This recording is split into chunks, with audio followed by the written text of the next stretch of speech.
We will be resuming in about 3 minutes. Thank you for making your way to your seats.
All righty. Hey, everybody. Welcome back. We're going to have one little prelude song before we resume. And so I would like to sing a hymn with you from our virtual hymnal. And so we'll see if we can... there we go.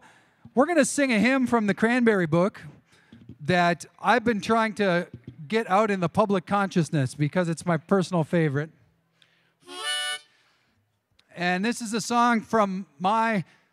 great cloud of witnesses. So my own story is that my ancestors came from Finland in 1903 and were part of the Suomi Synod, which is now part of the ELCA. And so this is a folk tune from my great-great-grandparents' generation.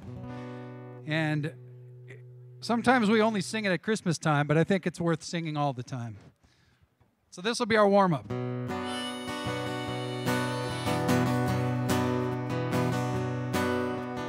Lost in the night do the people yet languish, longing for morning, the darkness to vanquish, plaintively sighing with hearts full of anguish. Will not day come soon? Will not day come soon?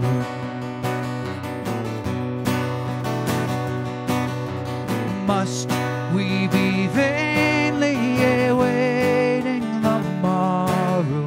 Shall those who have light no light let us borrow, giving no heed to our burden of sorrow? Will you help us soon? Will you help us soon?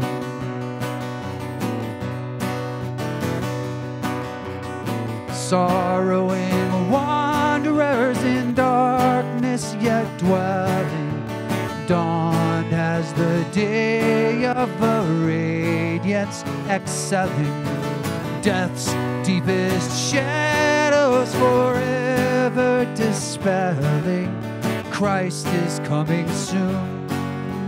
Christ is coming soon.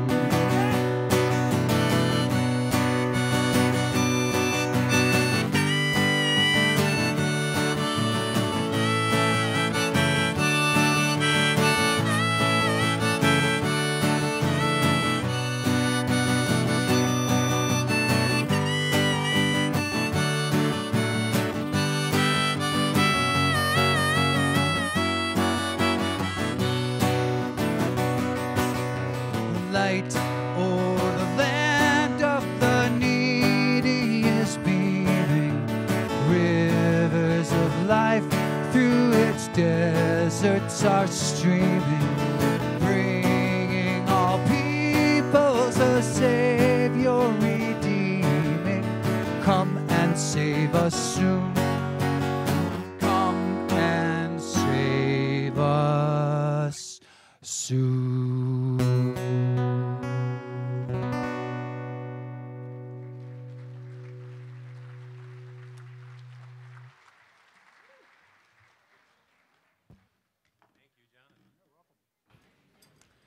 Thank you, Jonathan, for playing us back into the afternoon. We're now coming into the festival session of the Assembly, and you may remember that some of you were here 2 years ago. We affirmed or endorsed a strategic vision for the Synod. Part of that vision was that over the course of 4 years, we would have a theme each year and provide resources and activities relative to that theme. That theme is kicked off each year at the Synod Assembly, and last year we launched with the first year's theme, We Are Church. And so I'd like to call Karen Malang and Pat Gregory forward to report on that. They're because they're part of the We Are Church team. So welcome, Karen and Patrick.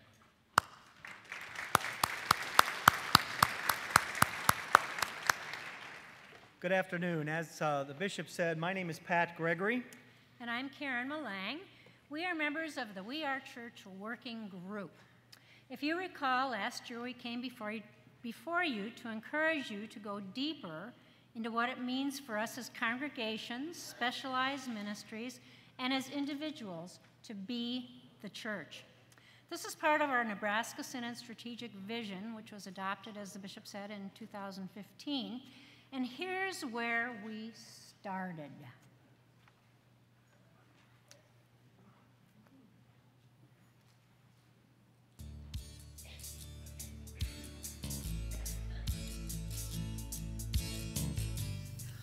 We worship in small places.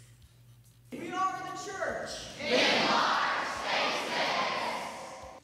We are the church in open spaces. We are a church that feeds the hungry. We are a church that feeds minds. We are a church that feeds souls.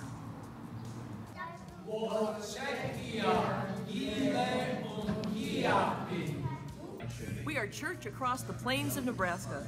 We are church around the country. We are church around the globe. My name is Vicar David Mayan. I'm with the Messiah Lutheran Church. And I minister to the South Sudanese worshiping community and Messiah. A church, sometimes people think about it as a building, and sometimes people think about a place where the people gather. And the people that gather are the church themselves. For the South Sudanese, a church is a gathering, it's a group of people gathered together for the mission, not the building. But the building is a place where the church gathered. That's how the South Sudanese understand the word church. We are the church. We are church. We are church. We are church. We are church. We are the church. We are church.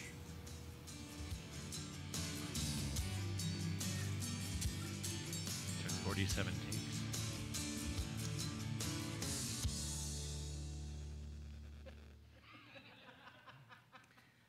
Last year at the Assembly, we asked you to discuss amongst yourself and to write down your responses to the question, what is church? And here is what you came up with. This is just a word cloud that reflects a collection of all the things that we put together that were gathered from last year. With this word cloud, the size of the word reflects how often you shared that word in your response. Thanks to the fantastic work of our curriculum team, Deacons Faye Kane and Sonny Richardson, and Pastors Rebecca Sheridan, Andrew Shavanack, and Lance Ferguson, congregations were also provided with the We Are Church Lenten resource. The resource used the descriptors of church found in the Nicene Creed, one, holy, Catholic, and apostolic, for each week's focus. At least 69 congregations used the resource in some form. We got a survey back, and many people reported using it in a variety of ways that helped them understand better and better how they are, and we all are, church.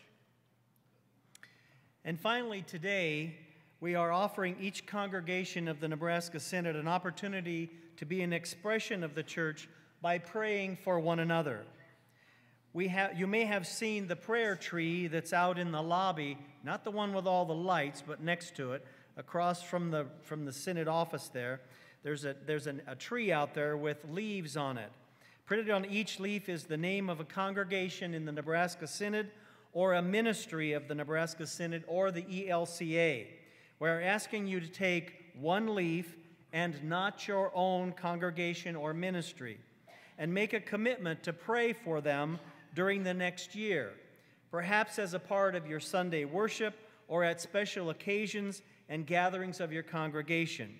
Pray for the Holy Spirit to call, gather, and enlighten God's people that the church may thrive and its light shine. Thank you to Terry Tomlinson for creating the tree and for Karen King for creating the leaves. And now it's time for us to bid you adieu. Our work as the We Are Church team is done. But we are not leaving you without something to look forward to for the rest of 2017 and into 2018. The next phase of the Strategic Vision Plan is to explore what it means to be Lutheran. Another great team will be sharing with you later in the assembly. Thank you.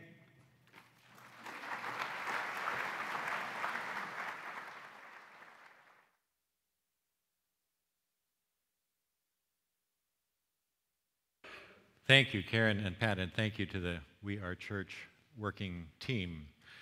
The 69 congregations we know used the resource represented about 70% of the respondents, so we suspect there are even more congregations that used it in one form or another, and we're grateful you did. We hope you found it helpful, and we encourage more congregations to use this year's resources.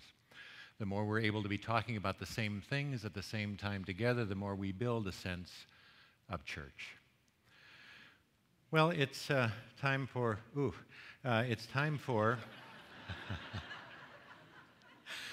the bishop's report, which, as I explained to the Synod Council yesterday, I still don't know what this is. Every year we get a bishop's report, and is it supposed to be the administrative accountability to the board of directors of the church? Is it supposed to be time to be a cheerleader for the ministries of the church? What is it? So this is what it is. You're getting it, and either it's right or it's wrong. But this is the bishop's report. You know that we gather this year under the theme, Grace to Us, Grace Through Us. We've already begun that breathing prayer, breathing in and breathing out, just as grace flows to us so richly and flows back out through us. But many of you are here for the first time, and I'm wondering if I could just, by show of hands, see how many of you are first time here. Yeah, a good number of you. Welcome, welcome.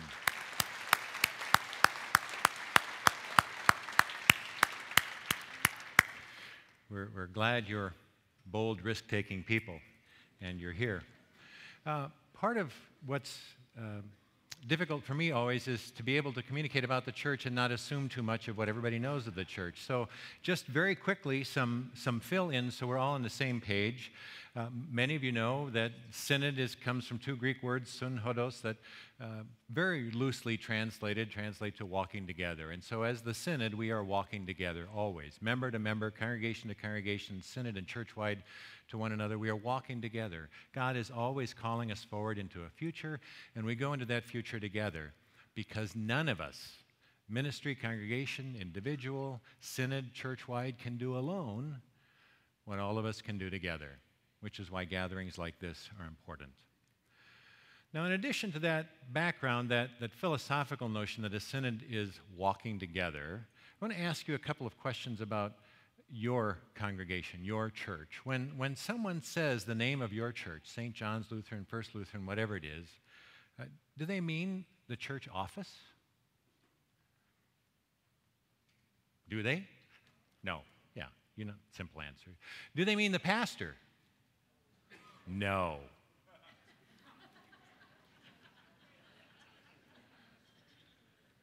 When someone says St. John's Church, St. Matthew's Church, First Lutheran Church, they mean all of you. They mean the members of your congregation, the congregation coming together, the group of people that make up that community. Well, it's no different in the Nebraska Synod. Way too many people say, oh, the Synod. I can't do that the way Bishop Eaton does, but she does it so well. The face, the Synod. Yeah. people talk about the Synod. Because the Synod exists in their mind somehow, or church-wide exists in their mind as some of this foreign body somewhere that exists, this administrative monolith that exists to make life difficult for real Christians. Or they talk about the Synod office, as though that's what the Synod is the dozen and a half of us or whatever that work for the Synod that do the administrative work of the Synod, as though we are the Synod. Well, we're no more the Synod in the office than your church office and church secretary are your church. And certainly the bishop is not the church. Wherever the bishop is, the church is present. That's why Bishop Eaton and I put on so many miles, but we're not the Synod or church-wide. It's all of us. Look around. See one another. We are Synod. We are church. The Nebraska Synod really is a congregation of congregations. Every one of your congregations is a member of this whole thing we call the Synod. We're a congregation of congregations, and the ELCA is a congregation of synods grouped together. The more we can get our minds to change to that formulation, the better off we'll be, the more faithfully we'll be able to serve our Lord Jesus Christ. So if you go home with nothing else, go home with that retuned and share that with others, that the Synod is not this office or this horrible thing elsewhere. We are the Synod, and your congregation is one member of the congregation of congregations that makes up the Synod. Well, this is a big year for Lutherans globally. Because it's the 500th anniversary, as an ELCA, we've adopted the theme Freed and Rooted in Christ, 500 years of God's grace in action, grace being an important term for us, even more so, I would say, in the current political, cultural, social climate than it's been in recent history. We need grace. The world needs grace. The world sometimes doesn't even know it needs it, but it does, and we have it to share. And part of the gift of being who we are is our Lutheran heritage. I talked with you this morning about the mugs, which are still here. Right? They didn't walk off. That's amazing. That notion, though, that Luther invites us to drink deeply of God's grace, past the rules of the Ten Commandments, or even simply membership in the body of Christ, but deeply into living out the Lord's Prayer in every moment, every breath of our life.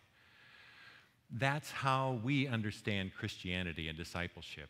And I would suggest that if the Nebraska Synod had a mug, like Luther's, we might not have the Ten Commandments and the Creed and the Lord's Prayer. We might go with hope and connect, good, and, oh, some of you paid attention, good deal. Yeah, hope, connect, go, you may remember, are the three themes, the three sections of the strategic vision we adopted 2 years ago. If you haven't looked at it yet, it's at nebraskasynod.org.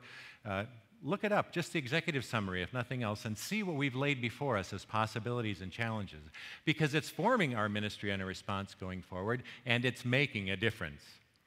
First, we gather under the notion of hope. That's the first of the three terms we use. And of course, our hope is ultimately founded on nothing more or less than the good news of God's grace shown through Jesus Christ. That's our hope. That's our primary hope, is the gospel.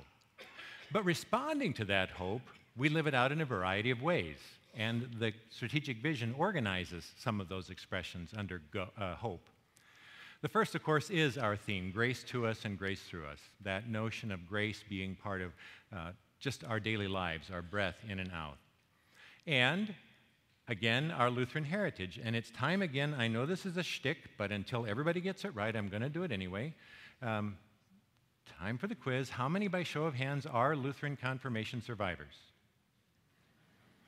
Okay, so this should get easy. This is a majority. And what was the book we studied out of? Good. And the author of the Small Catechism was? And the most frequently repeated sentence in the Small Catechism is? That's the first time that I've heard, what does this mean, more than this is most certainly true. We want that to be the most frequent sentence, right? This is most certainly true, because it means that we're done. We got the right answer. We go. That's not what Luther was teaching us in the Catechism. The most frequent sentence in the Small Catechism is a question. Statements like this is most certainly true shut doors. Questions like what does this mean? Open them. They invite us into a natural curiosity about the world that God has placed around us, about the people that God has placed in our lives, about the opportunities and challenges that are dropped right in front of us. What does this mean? And what does God want me to do in it? That's a significant gift of our heritage, that small catechism. Do, please, if it's been a while since you've read it, put it on your nightstand, read a page a night, pray through it. It is a treasure that we too often overlook. There's another gift of our heritage, our identity as evangelical Lutheran Christians, and that is our ecumenical connections with others. This year we don't celebrate a 500th anniversary because you don't celebrate a split. We commemorate the 500th anniversary, honoring the differences between us and celebrating the gestures and movements toward coming together. I celebrate 25 years of ministry this year, and I have a hard time coming up with a higher moment than that at St. Cecilia's Cathedral, when Lutherans and Roman Catholics were together. And when Archbishop Lucas and I, when I banged on the door, I mean, it is odd to give a Lutheran a hammer and pound on a Catholic door, isn't it? And the cape was their idea. That's not. But when he opened the door and welcomed me at the door with the greeting of peace, and then we walked down the aisle together to the church's one foundation. Chills. And the number of people afterwards at the fellowship time who expressed their thanks, sometimes with tears, because their families are divided, and they see hope for them coming together at the table and in other ways. It's been way too long in coming. We've got a long ways to go, but that's our heritage. And I don't know of anybody that's got more ecumenical connections than the ELCA. Our full communion companions include the Episcopal Church USA, the Presbyterian Church, the United Methodist Church, the United Church of Christ, the Moravian Church, the Reformed Church in America. And we're working on still others. Because building bridges is who we are. We find common ground and invite other partners together. Now, in some ways, that's been a high-level celebration of theologians and muckety-mucks like bishops, but really those full communion relationships are lived out on the ground here in Nebraska, where we share partnerships with congregations and parishes across the state to do ministry where, if we played only with Lutherans, ministry wouldn't get done. It's a great gift and one we should celebrate. That's part of what it is to invest in hope, to know that the future can be different, to ask a question and expect the outcome to be different. But hope was only the first category of our strategic vision. The second one was connect. And we talked about ways to connect with one another and connect with our world. The biggest challenge, it seems to me, of connecting is telling our story. There are times when people ask me what the hardest part of this job is, and honestly, it's seeing and knowing what I know about you and this church and not having an effective means to tell all of it, because it's incredible. I tell congregations when I visit, and I mean it every time, take this home with you. There are people who will go to bed tonight across Nebraska, the United States, and around the globe, who in their prayers will thank God that you exist. Because together, connected with one another and the ELCA and our worldwide partners, we are touching and saving and transforming lives, millions of them. You have no idea what you do or how well you do it. That's the challenge of telling the story of the Nebraska Synod and the ELCA. So from our end, those of us who work in the Nebraska Synod office on its staff are trying to find more effective ways to tell the story so you get to know what it is you do, what you're a part of. And so this last couple of weeks actually, you should have gotten in your mailbox a print copy of By Grace Through Faith, a new iteration of the Nebraska Synod magazine.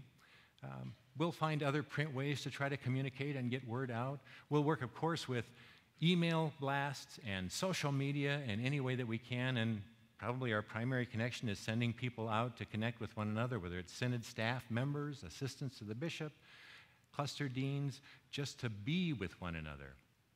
But we're always looking at ways that we can tell the story better. And I'm going to leave this basket on the edge of this stage because we don't know everything.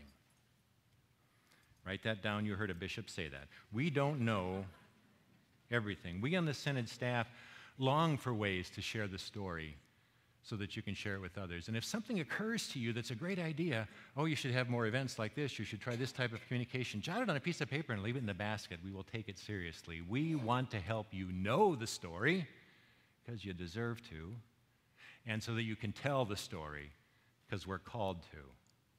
Connecting by telling the story is part of what we need to do. And as we do that, I want you to think about what your story is. It's not just this huge church that we're part of. Every congregation has a story. I love visiting because I get to hear them. What is the story of your congregation? Is there fire in your worship? Is there excitement among the youth that gather? Do you have a wonderful place the whole community knows that they're welcome? Are you really good at potlucks? That's a spiritual gift. You should not belittle it. Being great with hospitality is important. Do you clown around with presiding bishops? What is your story? And how are you sharing it? Because there are people who want to know it. How shall we tell the story? We're listening. Put your suggestion in the basket and let us know. Well, another part of connecting isn't just telling the story. It's a matter of connecting leaders with opportunities, connecting people who would make great leaders with the notion that they should consider becoming leaders in the church, lay leaders, rostered ministers, and then in turn connecting congregations with those leaders as they enter ministry. This is a challenge and a task. All kinds of people out there gifted, but they need more encouragement from us. You heard Tony Campolo last night talk about, get your council together to pray for somebody every Sunday for 6 months and see what happens. And then talk to the people you've been praying about going into ministry. And try not to scare them. I shared this last year, maybe the year before. I don't share this to scare you. I share this because this is what keeps us up at nights on Synod staff members. This is a chart that shows how many pastors we're short across the ELCA. This is not the difference in numbers between ordained people and congregations, but between full-time calls and available pastors. In 2011, we were 3 short. This year, it's 800. In 2 years, it'll be 1,000. And I'm telling you that because you deserve to know the real picture. Because you deserve to know if your congregation goes into a call process, it's not going to be like it was a generation ago where you'll get 3 to 6 names and you'll have a new pastor in 6 months. More importantly, you need to know that the church is waiting for the leaders that are already out there that haven't yet been encouraged by us to consider ministry or lay leadership. Find them, encourage them, send them, and we will help you. It's part of what our effort that we call Sow the Seeds is about. Now, we got this off the ground last fall, and then our communications person quit, so it's kind of been in neutral, but it's going to come back online. We are trying to develop ways to make it easier for you to identify and encourage those people in your congregations. And the Conference of Bishops has asked every one of us to be in prayer every Sunday in our congregations to raise up leaders for the church. You might have heard that petition in today's worship. If you're not praying that God raise up leaders in your congregation every Sunday, you are not doing your part as partners in this whole endeavor. We believe as Christians that prayer makes a difference.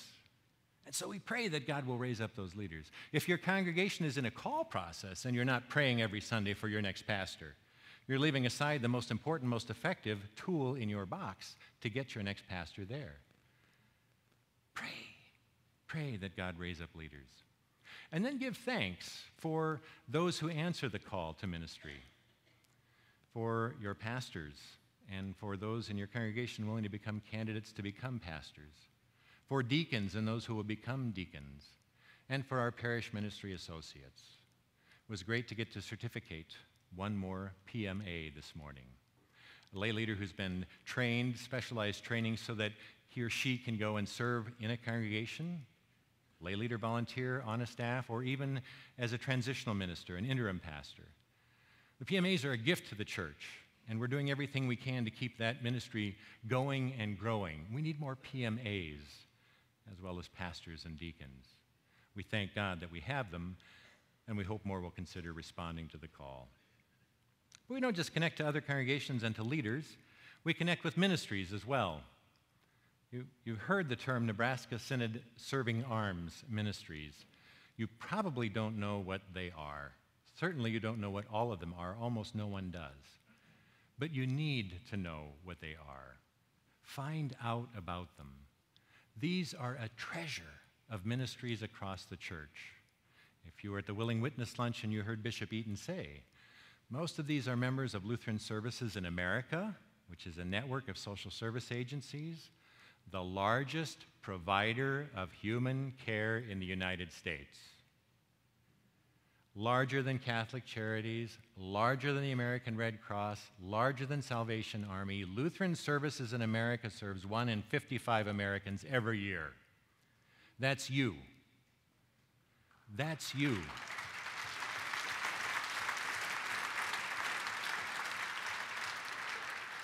In Nebraska, those serving arms provide exemplary care for persons with disabilities and their families, for aging adults, for students on campus, for campers and retreat attendees, for people with a variety of concerns, for mental health care, and on and on and on. It's an immense list. You need to know who these ministries are, the schools of our church and our social service agencies, because they do outstanding work and they're waiting to partner with you.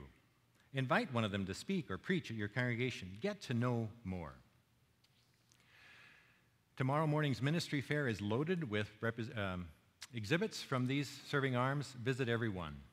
You'll be amazed at what you learn and proud to be part of a church that carries on this kind of ministry. There's also a piece of ministry connection in Nebraska, not exactly serving arms, sort of a subset of a serving arm. Some of you have heard of the Emmanuel Vision Foundation. It's a fairly new foundation that's existed about 2 years. I bring it up to you because, again, there's an opportunity for your congregation to find resources. The Emmanuel Vision Foundation annually makes grants in the fall to ministries of the Nebraska Synod, including its congregations, grants of up to $10,000. Now, the proposed grant must be for a ministry or an effort that has an outward focus and that is going to make a difference in the community. You can't buy a new air conditioner with it, okay?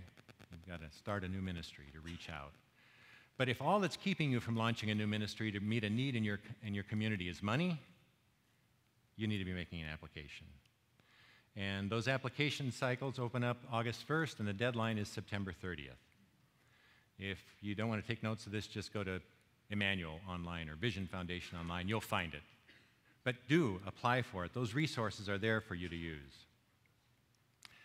It's not only, though, the ministries within the Nebraska Synod that are great partners. We have great partners in the church-wide office and all of its expressions. The Evangelical Lutheran Church in America is a phenomenal ministry. We are part of probably the biggest tent church in the country. We got Hillary supporters and Trump supporters and, Donald Duck supporters. We got everybody. We got pitifully poor members. We've got incredibly wealthy members. We have members all over the United States and Guam and the Caribbean. We're an immense church where all are welcome. And the ELCA Churchwide Expression makes great partners. With them, we're able to reach overseas through Global Mission. We're able to commission. This year, there are 4 YAGMs, 4 Young Adults in Global Mission from the Nebraska Synod. Yeah.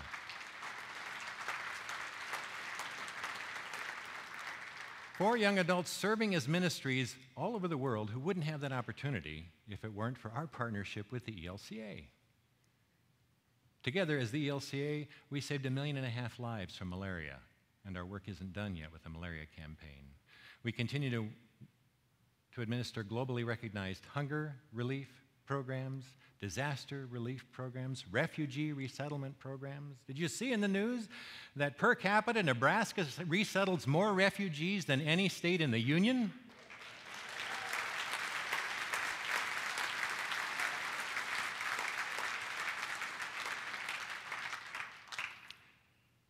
And a significant part of that resettlement community is handled by Lutheran Family Services of Nebraska, by you, helping people escape tragedy and violence to be resettled in a new community.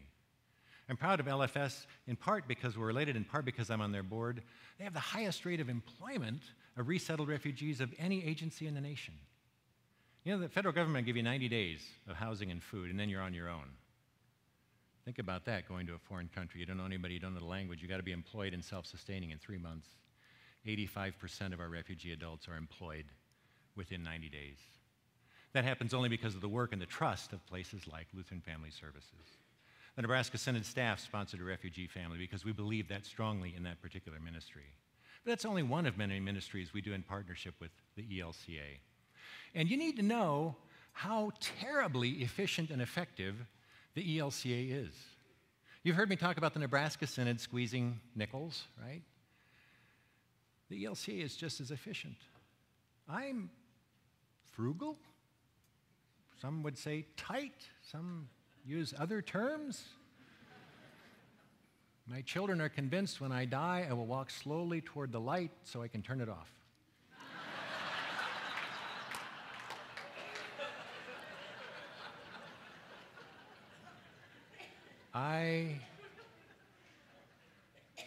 I believe waste is a sin.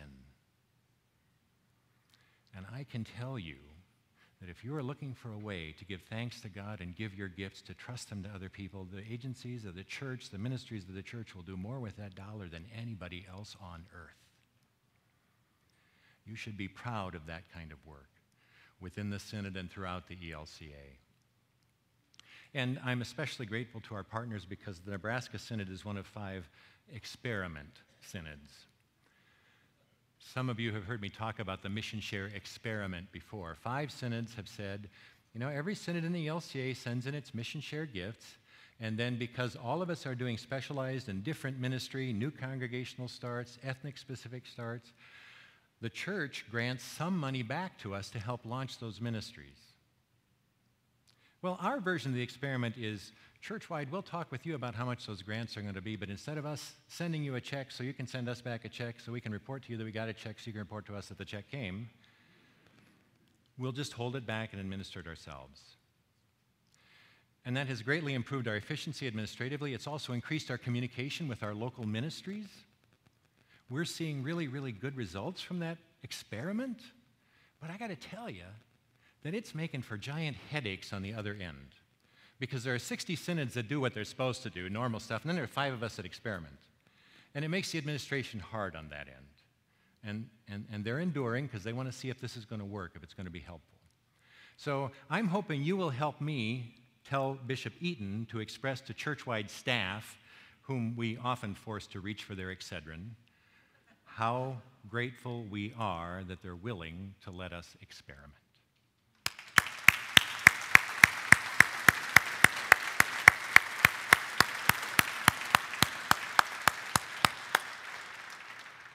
We trust and hope it's going to make the kind of difference that'll make church-wide proud and make all of us even more efficient. And then as a synod, we also connect in other ways, not only across the country, but around the globe. Many of you already know much about our relationship with the Evangelical Lutheran Church in Tanzania, the Northern Diocese.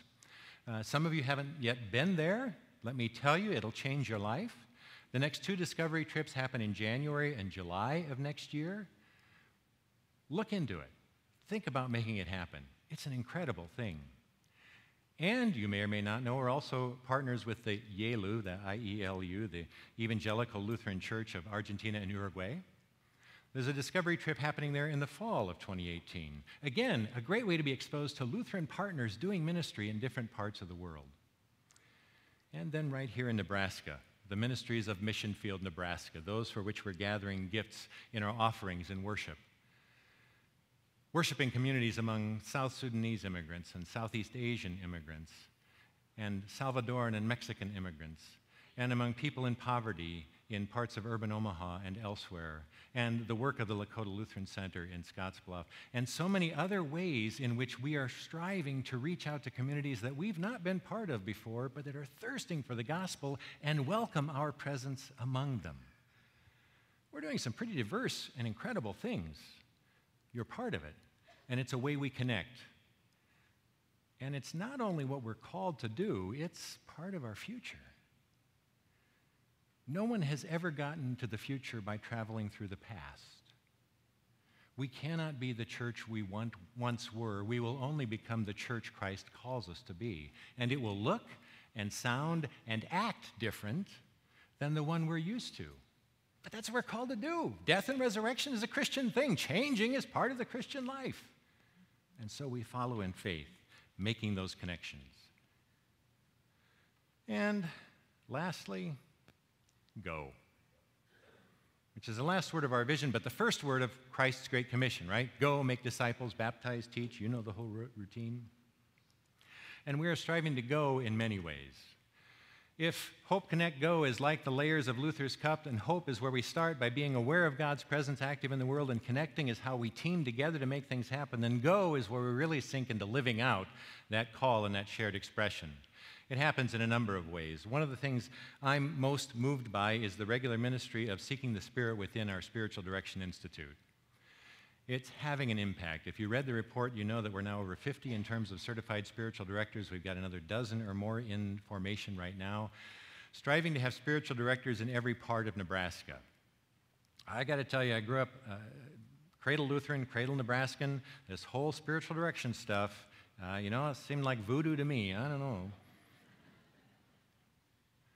Because I don't remember prayer and spirituality being part of my upbringing, except for I knew we were supposed to pray when we were in trouble, pray before meals, pray before bed, and pray in church. Spiritual depth is about so much more than the words we speak as prayer. And engaging a spiritual director opens up a whole other part of our lives that most of us didn't know was there. And it's an incredible thing to experience. If you've not had spiritual direction, if you've not talked to a spiritual director to find out more about what it is, do it! You owe it to yourself. You owe it to your community. You owe it to your Lord to explore that spiritual depth and sink into a whole new kind of relationship with God and prayer. And there's a great opportunity for that coming up. Drinking from the Well is an opportunity for a year-long experience. You can find out more in your bulletin of reports. Talk to Connie Stover. Don't pass this up. It's a great opportunity, and it doesn't matter where you live. You can be a full participant. This is changing our church, because I remain convinced that we will never program ourselves into a new future, but we will pray ourselves into a new future. And seeking the Spirit within is a significant part of that. In fact, their influence is so significant. Now, don't freak out, but your Synod Council sometimes spends the first 30 minutes of every meeting in prayer and talking about faith. Prayer and talking about faith. How often does that happen in your congregation or in your neighborhood? But spiritual direction will help you get there. Talk to Connie Stover. There are other ministries that we engage as we strive to go. One of them is the Senior Lutherans in Mission. They seem to like that acronym, SLIM. I like it too. I just can't uphold it. You'll find out more about SLIM at the ministry fair tomorrow, but it's one of the efforts suggested by the strategic vision, a way to say we have this phenomenal resource in our pews, and we so often wring our hands saying, where are the young people? Well, that's a great question to ask, but what are we doing with the people who aren't necessarily young anymore? Who are the best educated, healthiest, wealthiest, most active, engaged bunch of retirees in the history of the world? Why are we worried that they're in our churches? Why are we excited that they're there? And why aren't we inviting them into new expressions of mission?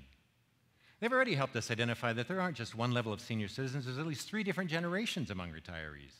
How will we minister among them, with them, and for them? See their booth at the ministry fair tomorrow. Learn more about them and let them know what you think and what your congregation needs for senior ministries. There's also a young adult ministry team that's forming.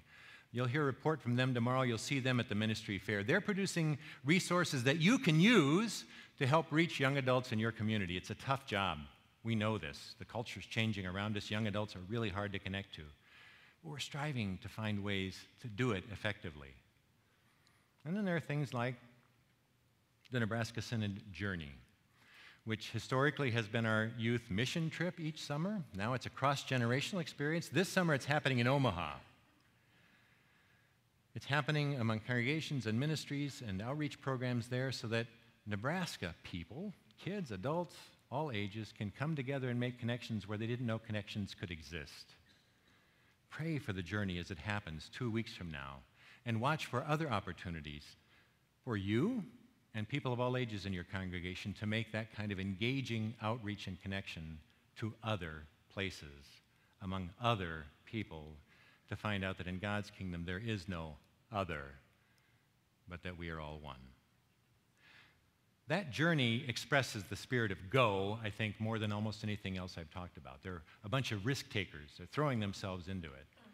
And that's the kind of spirit we need in go, the kind of spirit that, in fact, is expressed, I think, fairly well in this simple little video. Not that simple little video.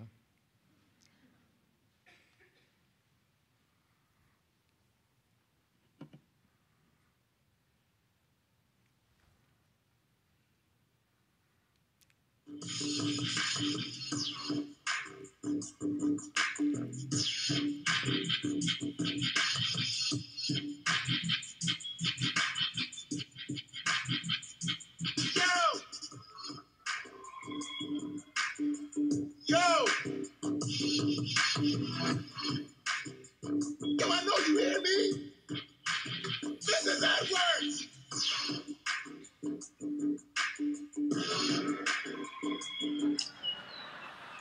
What do you want? Mrs. Edwards, I know I ask you this like every week, but would you like to ride to church with me? Oh, come on, Mrs. Edwards, you'll like my church. We have some hot music. It may not be what you're bumping at all, but it's hot. We get down. What do you say, Mrs. Edwards? I suppose. I've heard it said that 80% of first-time church visitors come because someone personally invited them. All people need to feel loved and wanted, and for some people, it just takes having someone offer to give them a ride to church. We have something great going on at this church. People's lives are being transformed by God's love. Your homework this week is to find at least one person who could use a little more of that love and invite them to come with you next week. Trust me, it's worth the extra effort. Mrs. Edwards, you want to listen to some music on the way? Go ahead, your choice. Okay,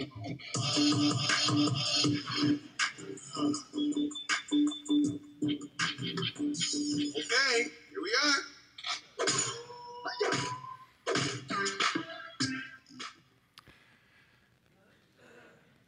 The spirit of go is about taking risks, about crossing lines we've drawn for ourselves, about engaging others, about being honest. One of my deepest concerns as a Nebraskan and as a Lutheran is this whole Nebraska nice thing. My fear is that we are so often too nice to be kind, too nice to speak the truth, too nice to confront one another in love, too nice to ask questions that will make people cringe, too nice to be kind, because being kind is about being honest with one another. Let me be kind with you by confessing with you that there are a lot of lines that we have drawn around us. We have challenges with racial differences. We have challenges with ethnic differences. We have trouble with socioeconomic and political differences. And if Jesus Christ died for nothing else, I'm convinced it was to cross those lines and make it easier for us to do so as well. hear me say this by way of confession and invitation, not scolding, because that's too often how we hear. We know we're a terribly white church. Let's just face it. Nothing wrong with that. I happen to like white people. And it's not that we're absolutely opposed to people who aren't like us. We're just pretty comfortable being us. How are we going to go? How are we going to open ourselves to the risk? How are we going to invite others in? Sometimes the bigger risk isn't talking to somebody who's different visibly, but talking to someone at all. The biggest risk in that video was inviting someone else to church. Are we willing to do that? Are we willing to take that kind of risk? Because if we can, then people who want to hear the gospel will be invited to hear the gospel. And if people who want to hear the gospel get to hear the gospel, even if they look exactly like us, then more people who want to hear the gospel will get to hear the gospel, and they probably won't look like us. And pretty soon, we won't look like us. We'll look like the kingdom of God.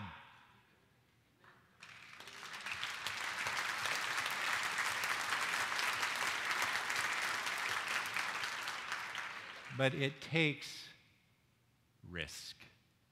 It takes overcoming our natural inhibition. It takes giving up the absolute commitment to being nice and a new commitment to being kind and inviting and honest. I struggle with it daily.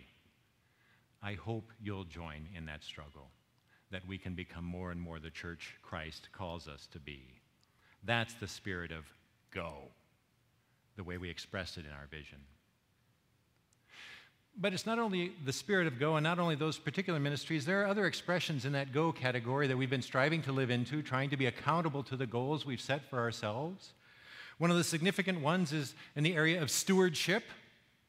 We are a people who lives in the midst of plenty. We know what it is to see mountains of corn, bales of hay, bushels of wheat, to see God's abundance poured out on us. We know that stewardship really is the first practice of grace to us and grace through us, of giving back in joy that which has first been given to us.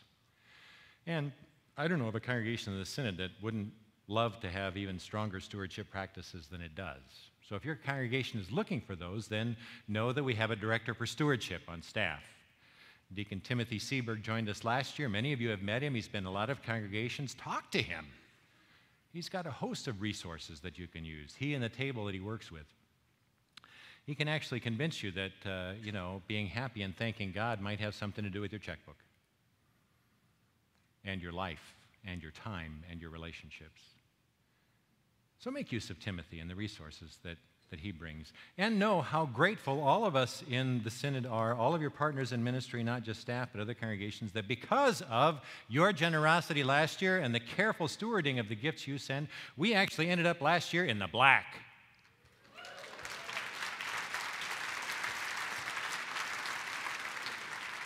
That does not happen without the generosity of each and every one of you and all of your congregations, without your pastors preaching positively and consistently about faithful stewardship, about each of you responding to God generously. Now, $7,663 in a $3.5 million budget ain't a lot, but it sure beats a deficit.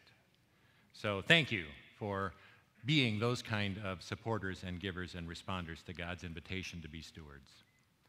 We also talk not only about stewardship, but about evangelism. Some of you might have seen this. If it doesn't look familiar to you, ask your pastor about it. Pester him or her. The Nebraska Synod Quick Check is a simple form that can be used by your council and especially by your whole congregation to start having real conversations about sustainability and vitality. Vitality says, are we doing it? Are we doing it? Are we living out our call? And sustainability says, can we keep doing it? Do we have the people, the resources, everything we need to keep doing it? Because if you can't get those two things, then your future is smaller than you might think. It's a way to get people into conversation, to get past Nebraska nice into real kindness. As a Reformation people, we are responsible for recognizing our reality. A lot of our congregations are at a tipping point, not certain about the future, and they're afraid to have the conversation because it might not lead where we want it to go. But start the conversation. Once the conversation starts, then you can open up. The Spirit comes in. You can work with Synod resources and find out how many opportunities there are for your congregation to grow, to engage other congregations, to find ministry and mission in new ways. Don't be afraid of the conversation. And the quick check is a no-pain way to start the conversation. Answer simple questions, tally them up, and you got something to talk about. And when you got something to talk about, you know what you need. When you know what you need, then you can talk about congregational renewal. And our Synod evangelists are working hard at helping renewal to happen, making resources and people available to all of you across the Synod. Check it out. Well, one more area that comes up in the Nebraska Synod strategic vision is the area of development. We have a director of development. And good Lutherans will ask, what does this mean? Because development officers are new to Synod life. We know that our agencies and institutions have them, colleges and universities have them, but Synods, by and large, don't have them. Why do we have one? Well, it's because we recognize that giving is changing. 2 generations ago, everybody just gave to the church in the offering plate. They trusted the church to divvy it up, and that was the end of the story. Well, now people are choosing to give in different ways. They still give to their church, they still support it, but they're motivated, their passions are energized by other things. And those other things, like the Humane Society and the Red Cross and you name it, are all good things, but they're not necessarily faith-based things. They're not necessarily aligned with what you and I believe as disciples of Christ. And I can almost guarantee you they don't use your gift as efficiently as the church does. And so a development director simply invites gifts to ministries that you are passionate about, talks with you about how you can make a difference in those ministries. It's not just about getting more money for the Synod, because frankly, that would be for you anyway, right? My pocket doesn't get deeper when the Synod has more gifts. It's about building capacity, sustainability for this Synod, its congregations, and the ELCA and its ministry into the future. That's what development means. This is an incredible Synod. I've got the best call in the ELCA. I've not put her on the spot. I think when Bishop Eaton daydreams, it's about being Bishop of the Nebraska Synod.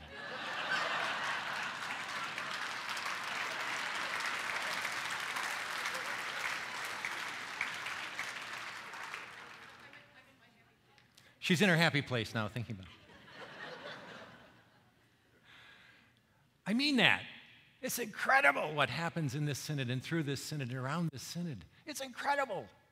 The strength, the gifts, the passion, the excitement, the ability, the connection. And it's not only recognized within the Synod, that the church loves the Nebraska Synod. They look to you for leadership and inspiration. And we should not be afraid to say, well, you know, we're pretty good. We don't say it very often, but we can say it. We're not the best, we're not perfect, we're pretty good. But it would be a mistake to think that because we're this close to home plate, we hit a triple. The truth is we were born on third base. Our forebears, generations of pioneers before us, staked out this country and staked out a claim for the church and left resources for us to carry on ministry going forward. They built the serving arms of the church. They built the Nebraska Synod. They built your congregations, and they made sure that that ministry would continue. Now it passes to us to receive this incredible gift. You know, when you're elected bishop of the Nebraska Synod, they hand you an envelope, and it has a piece of paper on it that has the mission of the bishop for the next 6 years? Yeah, do you know what's written there? Don't screw it up. We are recipients of an incredible legacy. And it's now our opportunity, our time, to hand on to the future this mission and ministry we share. That's why Ted Acey is going to be talking to you in a little bit about the Nebraska Synod Endowment. It's not new. We've had one for years. We've just never talked about it. But it is a means whereby we can ensure that the faith of our forebears that lives through the institutions and ministries we know today will be carried on because of us into the future and continue to make a huge impact, not only in Nebraska, but across the world. Well, that's sort of the Nebraska Synod mug of Hope Connect Go, our strategic vision update from your bishop. I want to say just a couple of words about looking ahead to the future, to next year and beyond. There are challenges aplenty. There always have been. Some of our challenges include the number of leaders that we need and don't yet have. Some of our challenges are stewardship. Some of them are number related. Some of our congregations are getting smaller because our communities are getting smaller. Certainly there's the challenge of our culture changing. This is no longer a friendly place for the church to be. We're not persecuted, but it's not automatic that people roll in our doors anymore. There are plenty of challenges to being church. But there are more resources and opportunities than there are challenges. We just need to be open to finding them, find ways to invite people into leadership, find new ways to be generous and generate resources, find new ways to be hospitable and invite in the people who are no longer automatically coming. Next year is 2018. You knew that. It's been 6 years since the last bishop's election, so that means we have one again next year. In February, every one of your clusters will gather to generate names of nominees. And you need to go home and pray for the next 52 weeks. We all owe it to each other to be in prayer, because the question every time there's a bishop's election isn't who should lead us, it's what do we need? What do we need? What is God calling us to? And who might be a partner to help us get there? Now, don't take that as any particular message. I'm not telling you I'm retiring. I'm not telling you I'm going to be available again. And I'm not trying to be coy. I don't know if I'll be open to another term. I don't know if I am, if anybody would nominate me or vote me. And that's not a plea for affirmation. Leave that alone. It's just an honest way of saying, I am in a period of discernment, but all of us should be. All of us should be. About what this church needs and who will partner with us best to get us there. So keep that piece in your prayers. And as I look ahead to the future, I can't do it without pausing a moment to say thank you. I don't know that many languages, but if I did, I'd try to say thank you in all of them. Thank you for the privilege of serving you. Thank you for the staff you've assembled to help serve. Thank you for your generosity and your faith. Thank you for being the people you are, generous and gracious and funny. Thank you to my wife, Debbie, for her support. She sends her greetings, by the way. She couldn't be here. She had to attend a training in Chicago. I told her she's heard this speaker already. She should go listen to someone new. She sends her greetings and her love. I'm grateful to her for her support for ministry. And my kids and my mom. Mom, stand up. Where are you? There you are. No. Yeah. Hi.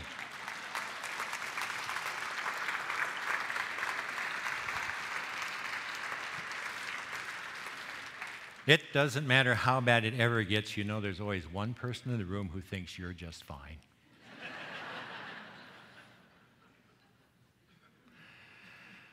And thank you for your attention and your time and your commitment to the remainder of our time together in this Synod Assembly. It should be a great time. I hope you will go home mindful of the ways in which you have been invited. We have been gifted to drink deeply, to hope, and to connect and to go as the people of God have received an inheritance, a legacy that lets us drink deeply of the awareness of God, the connection to community, and the ability to live deeply in the Holy Spirit day after day after day. Thank you.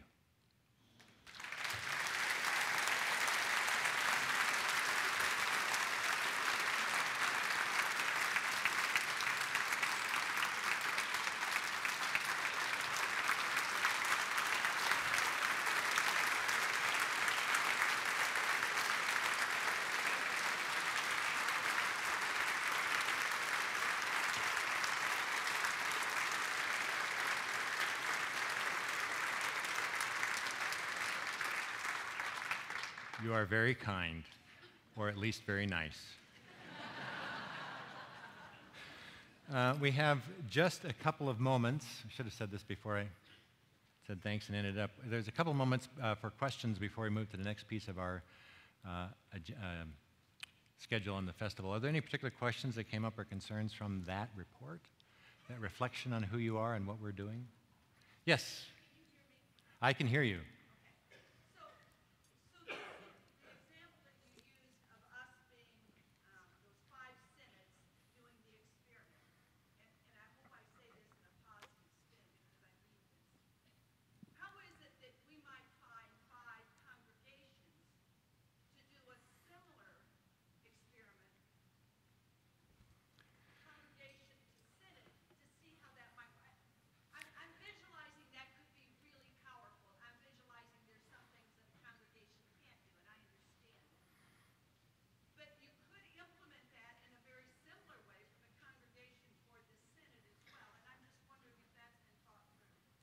Yeah, thank you. The question is, could we do something congregation to synod with the mission share experiment the way we're doing it synod to church-wide?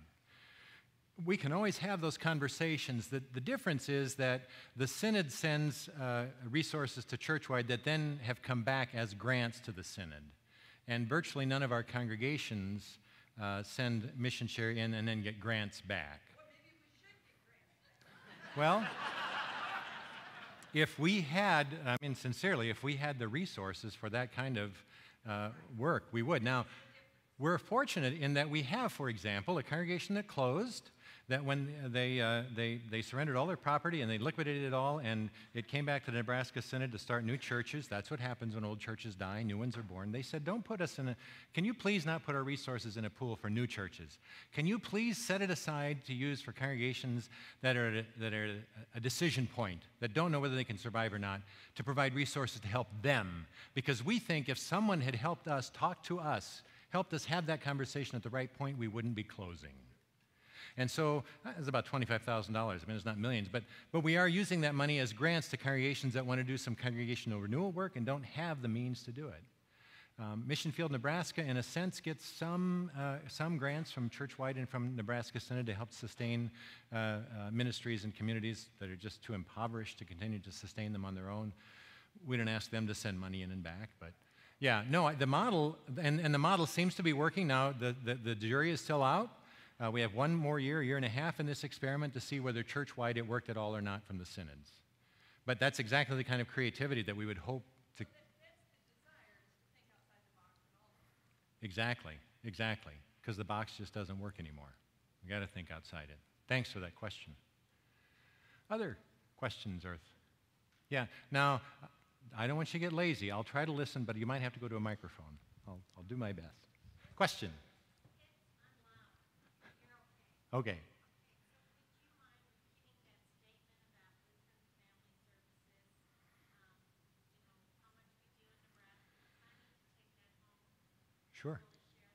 Sure.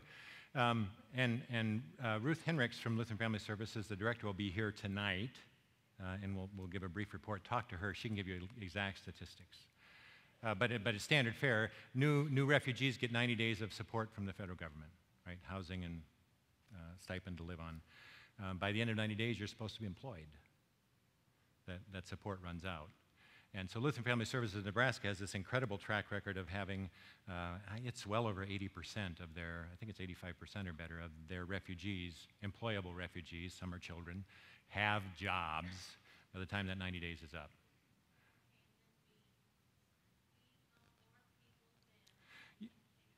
The state of Nebraska, citizens of the state of Nebraska, resettle more refugees per capita than any other state in the Union. That's not all Lutheran Family Services. Catholic Charities has a ministry, and there's one other smaller refugee resettlement program. But yes, you as Nebraskans do that. It's interesting to me that among the top 10, I think 8 are predominantly Lutheran states of the upper Midwest. North Dakota, South Dakota, Minnesota, Wisconsin, Nebraska. Because we were refugees once. We were immigrants once. And I don't think we've ever forgotten that. Mm-hmm. And if your hand does go up, maybe a white card should be in it. That would be easier for me to see.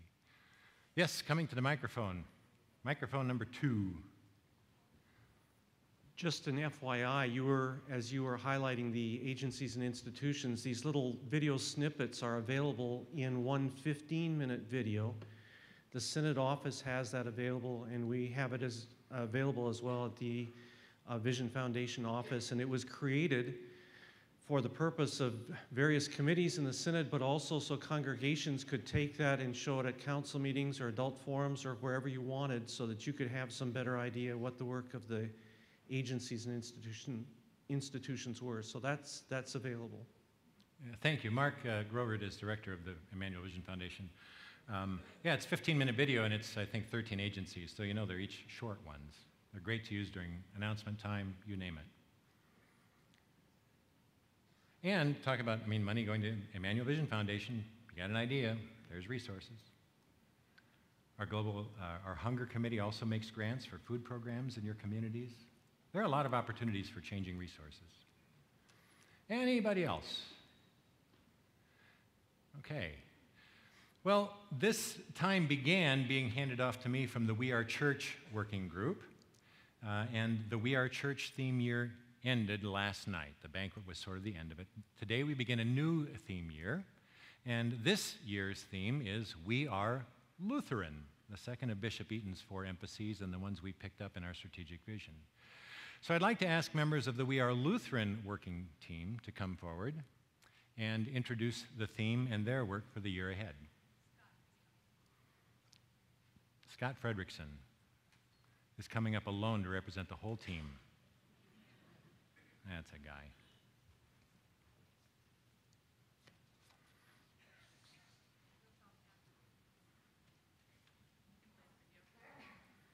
We can roll the video first, Scott? Okay, there's a video from the We Are Lutheran team, and Scott has a follow-up. So let's see the video, please. I got to be a Lutheran by being born. And I was born into a Lutheran family. I went to a Lutheran parochial school. I'm steeped in Lutheranism, but that doesn't mean that that journey of faith is over once you've completed, studying about it. God keeps working on you, I think. Well, I'll go back a little ways. I grew up in Portland, Oregon, out on the West Coast. And so growing up, there was not a lot of religious literacy among classmates in public schools. And so if you ever broached the topic, which was a big step in and of itself to do, then to try and explain what is Lutheran. And you'd usually start out like, well, it's kind of like the Catholic Church, which is going to sound really funny to people and to those of us who, there's a very strong dynamic between Lutheran and Catholic. Oh no. But around people who had no understanding, that was close, that the liturgical way to express. But then it's so much, it's beyond that, right? We have the liturgy and the singing and the tradition, but then we have this emphasis on grace and how the grace of God in our lives frees us to be who we are and to serve and love others. And so we have that mix of ancient tradition as well as the freedom in Christ to live lives of service. And so in those conversations, it'd be like, well, it kind of looks like this, but the emphasis really is the Word of God, the Bible, the Scriptures, and the sacraments, baptism and Holy Communion, all in a way that is both faithful to tradition and faithful to the present day. When the doors were open, they were not open just only for me, but for for other South Sudanese who are in the Omaha area. So when the South Sudanese learned where I was, they moved in and they started coming to see where I am and the family that I have been welcomed to. So they came to be a part of the Messiah Lutheran family as well. After that, but we had a minister from the Episcopal Church who was getting ready to go back to Southern Sudan. So when he was ready to go to South Sudan, he informed the community that he was going to leave. The community decided that they want to find somebody to replace him. So that is where I came to be one of the people they choose to replace the minister that was leaving. So they chose me. I did not want it to. because I think Lutheranism brings a gift to the church. I think it brings a gift of deliberation. It brings a gift of thoughtfulness. It brings a gift of singular focus on grace and justification. But it also, hopefully, is open enough to receive from other traditions gifts that they offer as well. I particularly had great conversations with my Methodist colleague in the first parish that I served in. And, you know, that great emphasis in the Methodist Church on spiritfulness and holiness is a great complement to some of the theological things that Lutheranism brings. Good afternoon. I'm Scott Fredrickson from First Lutheran Church in Blair, and I represent the We Are Lutheran task force that is going to be spending the next year discovering what it means to be Lutheran. And we are very grateful that 500 years ago, Martin Luther decided to use this year to get the conversation started. So we're trying to build on that and on the great work done by the We Are Church task force. We thank them as well. So a few months ago, I was in the parsonage and the front door rang, and two young ladies were on the porch. And the lady introduced herself to me, and that her young friend was a trainer with her, and they were with the Jehovah's Witness group. And they asked if I had 3 minutes to watch a video with them, and they whipped out their tablet and wanted to show me a video. And I asked, why would I do that? And they said to save me from destruction. But I was really shocked that they had changed the game once again. The Jehovah's Witnesses are ahead of us. No longer are your pamphlets enough. Now you need to buy tablets. And sure enough, not more than 2 weeks later, one of our local congregations, a non-denominational congregation, came to my porch again, and the two young people at that time took their iPad out and wanted to show me a video about how much fun they had at their church.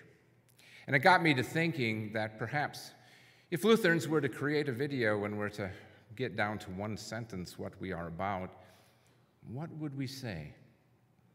What would you say is a Lutheran? What does it mean for you? And the best I can come up with is that, you know, we're Lutheran, helping people to know who they really are for the last 500 years. And so we hope that the materials that we are developing and working on over the course of the next year will help you to learn and grow and articulate what it means for you to be part of a Lutheran tradition and a Lutheran congregation.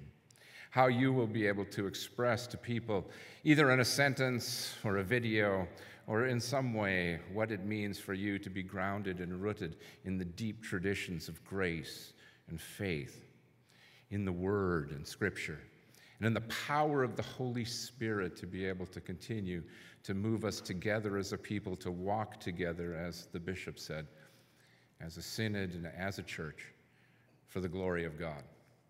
And so we hope that in Lent of 2018, we'll have resources provided for you that will allow you to have the conversations so that you can practice how to articulate for you what it means to have the Lutheran moniker as part of your heritage and your tradition and your very identity. So we're very thankful to be able to walk with you on this year, and we encourage you to use all the resources that are provided, especially by the ELCA and the group that they are working with for this 500th anniversary of the commemoration of the 95 Theses. And so we ask you also to continue to work to find ways to be able to express our faith in the enduring pieces of our identity going forward.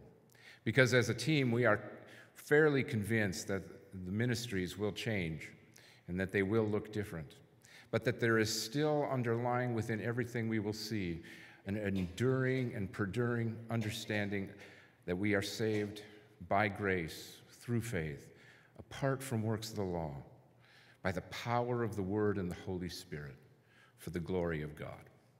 And one other note, on a very personal note, Bishop, although you indeed believe you have a great call, I would beg to differ that I have the best call in the ELCA. And I also am willing to bet that many of my colleagues would join me in saying that as well. So we invite you as the We Are Lutheran team to continue to cherish and relish your tradition and to begin to explore what it means for you to call yourself a Lutheran. Thank you.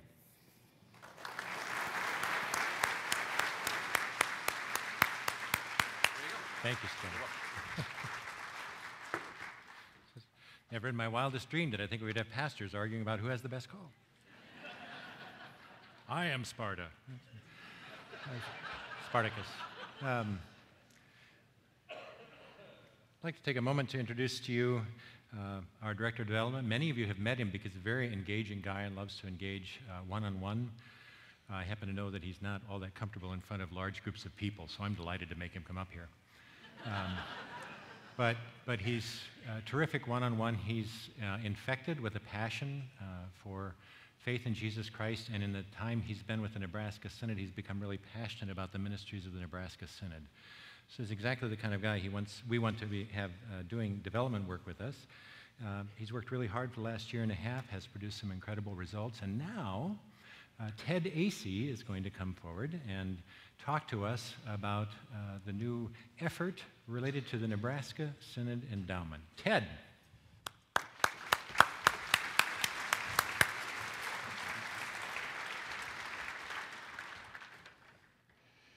I don't know about you, but any guy who still thanks his mother after all these years is okay in my book, don't you think?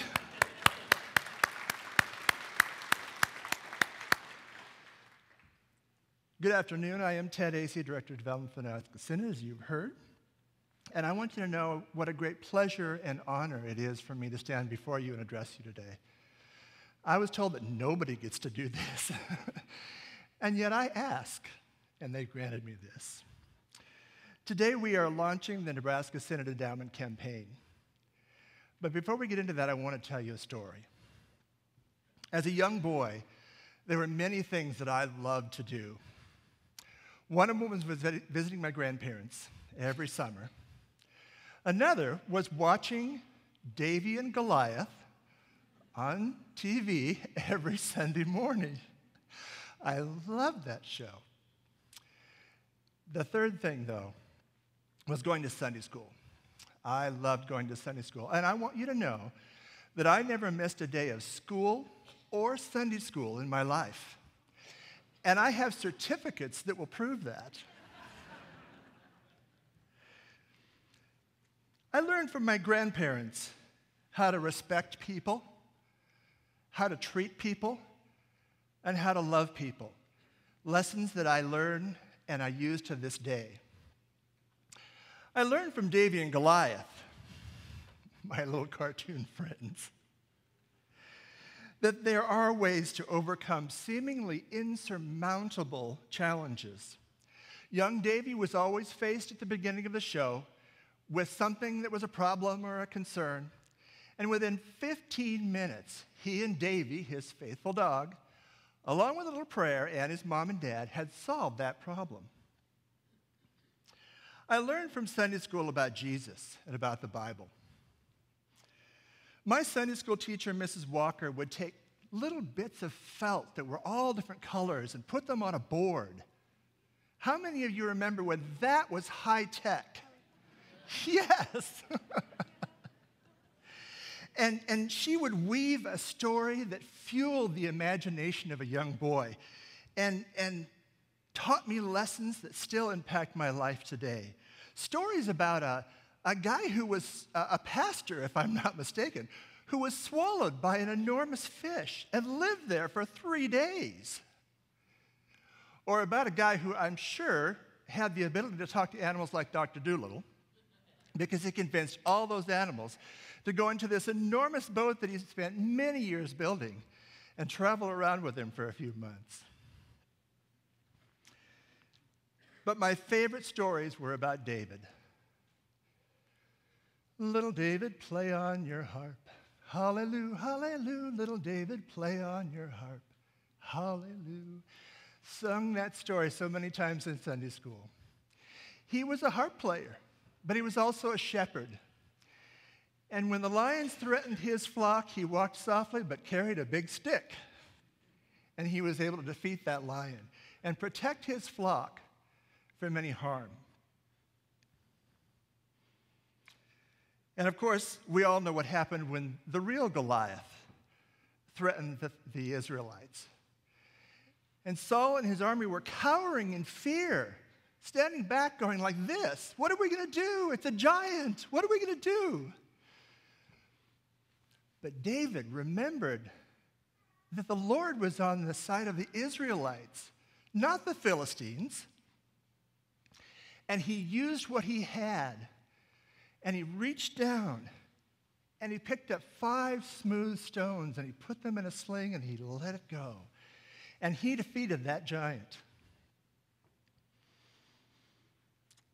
Years later, after King David had conquered many nations and become a very wealthy man, he was surveying his lands, and he happened to look out at a tent off in the distance that held the Ark of the Covenant, the very dwelling place of God on earth. And he said, "Really? A tent?" He says, "It's time to build the temple."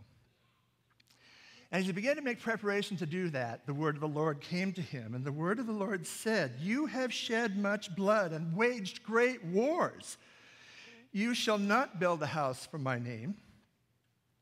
Behold, a son will be born to you, and he shall be a man of peace. And he shall be Solomon, and he shall build the house for my name." So David, not to be defeated, took what he had, and he prepared to use it for the future. He prepared a will, in a sense, and he left Solomon immense quantities of gold and silver and bronze and casts of jewels and pearls and wood of all varieties and iron, everything he would need to build that temple. Even though God hadn't allowed him to do it, he was preparing the way for the next generation, his son Solomon, to build that temple to house the essence of God. He also left the plans that God had given him for how to build that temple and where that would go. In 1 Chronicles, David prays as the Israelites celebrated the gifts that had been given to build that temple. And here's what he says: "Praise be to you, O Lord, our God of Father Israel, from everlasting to everlasting. Yours, Lord, is the greatness and the power and the glory and the majesty and the splendor, for everything in heaven and earth is yours.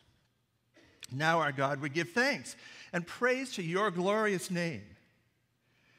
But then he goes on and says this: "But who am I? And who are my people that we should be able to give as generously as this? For everything comes from you, and we have given only what comes from your hand. Lord our God, all this abundance that we have provided for building you a temple for your holy names comes from your hand, and all of it belongs to you." You see, what David did there was make the first planned gift. Got that? So what's the message in all this? We learn from the past, do we not? Hopefully. Well, the first is that you can overcome seemingly insurmountable challenges with prayer and wisdom. David and Goliath taught me that. I learned every Sunday morning that there was something that if it happened to me, I now knew how to handle it. I knew that how I could make that happen. We learn to use what God has given us to defeat giants. What is it that we have? What is around us? What is near us that we can use to defeat that giant, to make that big problem go away? We learn to take what we have and use it to prepare for the future, to make sure that what's going to happen then is something we have something to do with now. And we learn that everything comes from God. What we have and give comes from God's hands, and all of it belongs to Him. Today, the church, our church, is facing many challenges, including decreasing enrollment in our seminaries, a shortage of pastors and deacons, continuing decline in membership, Sunday school, worship attendance, and increasing demands for decreasing financial resources. Yet there are congregations all over this state, and many of them sitting right here this afternoon, that are overcoming these challenges. They're using what they have. They're picking up those smooth stones, and they're defeating those giants that come in their way. And we as a Nebraska Synod are working very hard to help our Synod overcome them with renewed vision, with new programming, with up-to-date resources, and greater emphasis on leadership and congregational renewal. We are striving in faith, as King David did, to meet the challenge head-on and ensure that there are adequate resources available to get that job done. And that's where the endowment fund comes in. An endowment fund, as you may know, is a pool of funds invested wisely that can provide resources in perpetuity for specific situations or for general fund use. Our endowment will help us overcome dependency on sometimes unpredictable resources. And this will help ensure that the mission and vision of this church will carry on. We have a great start at this point. In years past, money has been given to an endowment fund. We have $240,000 already. But it's not adequate to meet the need that we know is coming. New procedures and policies, thanks to the Synod Council, are now in place to grow this fund and make it do what it really needs to do. Our goal is to seek gifts from individuals that will help double what we currently have in the endowment by this year's end, by the end of 2017. And that's a very doable situation, I believe. We hope to eventually provide enough income from the endowment that it will provide 20% of the Synod budget every year. 20%. Imagine the ministry that kind of resources can fund. I would like to personally invite you to give along with me to the Nebraska Synod Endowment Fund. This is my pledge, and I would like to invite you to join with me in doing so. The ushers have started to hand out forms, which is a means for you to take what you have and to prepare for the future, just as David did so many years ago. Whether you complete this form today or take it home and consider, we ask that you prayerfully consider what you would give to this campaign. You care about this church, or you wouldn't be here today, right? We put these forms in your hands not as a presumption that you will make a gift, but as a possibility.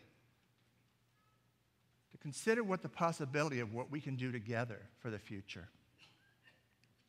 As you consider all the ways that you express your gratitude to God, this is another one that allows you to give with a perpetual effect. Forever and ever and ever. It will never stop advancing the gospel of Jesus Christ. That said, I want to run very quickly through this form. So if you have it, if you would take it out of that envelope and look at it.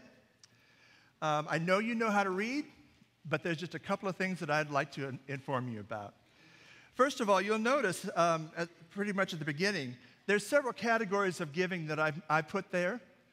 Find the one that fits for you, or right next to that it says other amount. So if you prefer to put a higher or a lower amount in there, please do so. Also, if you'd like to make a one-time gift, you can mark that box and note that as well. A little farther down, you can see it says, I would like to make a pledge payment. So mark whether you want to make that pledge annually, quarterly, or monthly, and if you want to make a pledge over 1, 2, 3, 4, or 5 years. So we're giving you lots of options to make these gifts. And then a little farther down, it says, please contact us about making an estate gift. If you would like to give a gift at the end of your life through an estate or a will or other means, please let us know and we'll contact you about that. Craig Sturtz is my partner in this ministry. He's very effective at what he does, and we work well together, and I really appreciate what he does. But we all know that endowments like this grow mainly through estate gifts, gifts that are given at the end of life, because that's when people have the most money to give. And so by giving it at the end of life, it really makes this endowment grow faster. I want to personally thank you in advance for allowing God to use you and the gifts that he has given you that belong to him to support the mission and vision of the Nebraska Synod. Thank you.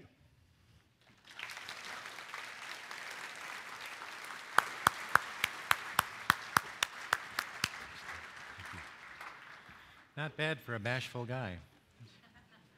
Thank you, Ted. I believe we're at the point where we can call Vice President Dara Troutman forward to share announcements before our break.